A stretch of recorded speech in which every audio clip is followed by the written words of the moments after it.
Welcome back guys to MMA addiction India Hindi.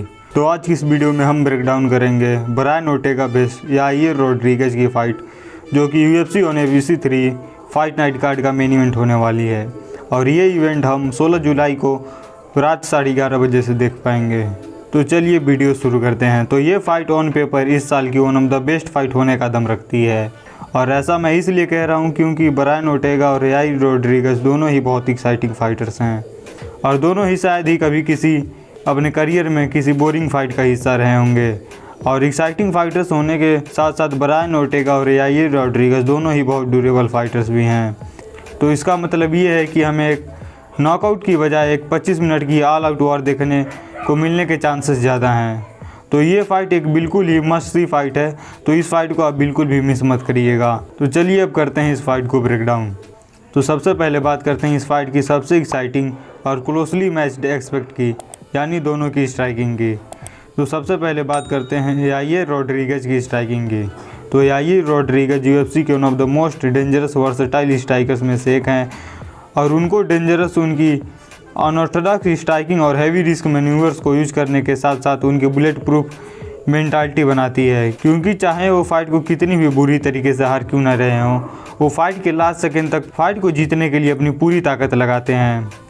जैसा Rodriguez की Korean zombie वाली fight में वो एक डिसीजन लॉस की तरफ बढ़ रहे थे, पर 5th राउंड के लास्ट सेकेंड में ज़ॉम्बी को उन्होंने एक अनऑर्थोडॉक्स एल्बो से नॉकआउट कर दिया। और ऐसा ही मैक्स होलोवे की फाइट में जब रोड्रिगेज के कॉर्नर ने 5th राउंड के स्टार्ट में उनसे कहते हैं कि तुम्हें फाइट जीतने के लिए फ़ाइट को फिनिश करना होगा, तो 5th राउंड में उस बंदे का 1 फुट बैलून की तरह फूला हुआ था। उसके बावजूद भी बंदे ने एक बाइसिकल किक लगा दी और पूरे राउंड में फ़ाइट को फिनिश करने की पूरी कोशिश करता रहा। तो अगर ये फाइट में अगर ब्रायन ओर्टेगा स्कोर कार्ड्स पे आगे भी होते हैं, तब भी वो 1 सेकेंड्स के लिए भी केयरलेस नहीं हो सकते हैं, क्योंकि रोड्रिगेज कभी भी खेल बदल सकते हैं। और याइर रोड्रिगेज की मैक्स होलोवे वाली फ़ाइट में मैंने ये बात भी नोटिस की कि याइर रोड्रिगेज की स्ट्राइकिंग टेक्निक भी बहुत ज़्यादा इम्प्रूव हुई है, जिसमें ओवरऑल उनकी बॉक्सिंग बहुत ज़्यादा इम्प्रूव देखने को मिली, और उनके पंचेस और किक्स का फॉर्म भी बहुत बेहतरीन था। तो ये बात तो साफ है कि वो अपनी स्ट्राइकिंग टेक्निक को कंटिन्यूसली इम्प्रूव कर रहे हैं। तो अब बात करते हैं ब्रायन ओर्टेगा की स्ट्राइकिंग की। तो मैं ये बात नोटिस कर रहा हूँ कि बहुत लोग इस फाइट में ब्रायन ओर्टेगा की स्ट्राइकिंग को बहुत ज़्यादा अंडर एस्टिमेट कर रहे हैं। तो वो लोग इस फाइट से बहुत ज़्यादा सरप्राइज होने वाले हैं इन माई ओपिनियन, क्योंकि ब्रायन ओर्टेगा याइर रोड्रिगेज की जैसे फ्लैशी और अनऑर्थोडॉक्स स्ट्राइकर नहीं है, पर ब्रायन ओर्टेगा भी एक बहुत अच्छे स्ट्राइकर हैं। और ब्रायन ओर्टेगा की बॉक्सिंग उनका बेस्ट वेपन है, क्योंकि उनकी बॉक्सिंग टेक्निक बहुत अच्छी है, जिसके फ्लैशेस हमें उनकी पुरानी फाइट्स में भी देखने को मिलते थे। पर मैक्स होलोवे के अगेंस्ट हार का सामना करने के बाद उन्होंने 2 साल का ब्रेक लिया।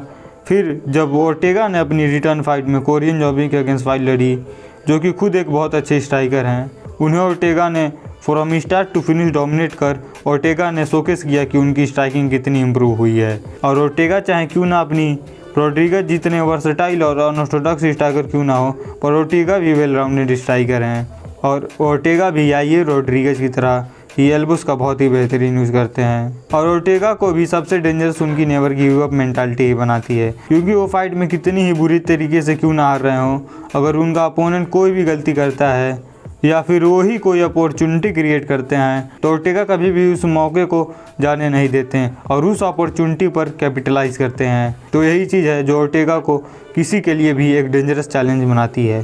तो इस फाइट में मेरे हिसाब से ब्रायन ओर्टेगा के पास रोड्रिगेज के कंपैरिजन में थोड़े ज़्यादा पावर एडवांटेज होगी, और रोड्रिगेज के पास इस फाइट में स्पीड और वर्सेटिलिटी की एडवांटेज होगी। तो चलिए अब बात करते हैं दोनों की रेसलिंग और ग्रैपलिंग की। तो ब्रायन ओर्टेगा और याइर रोड्रिगेज दोनों की रेसलिंग डिसेंट ही है, और BJJ की बात करें तो याइर रोड्रिगेज का BJJ ऑफेंसिवली ठीक ठाक और डिफेंसिवली अच्छा है, और वहीं ब्रायन ओर्टेगा UFC के one of the best BJJ fighters में से एक हैं।